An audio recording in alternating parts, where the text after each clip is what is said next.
it's not a nice thing to think about, that it took a war to, you know, get my career going.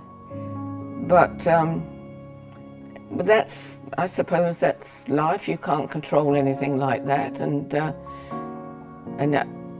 songs I sang and the way I sang them, I suppose, suited the situation at that time.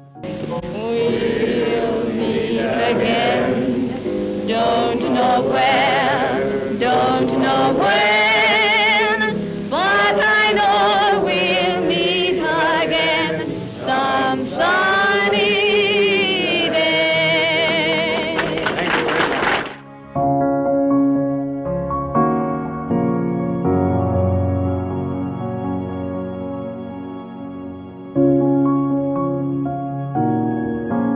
And I realized when I started writing was in the war.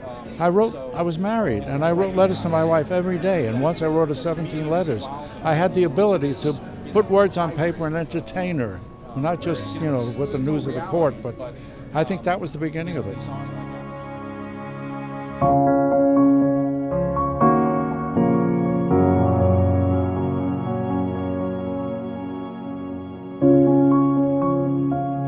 I find sort of leading men parts, not that I ever get to play them, I'm too short, but they're rather bland, you know, and they sort of... When is it coming out? So I've always preferred, from Richard III onwards, I've always preferred baddies.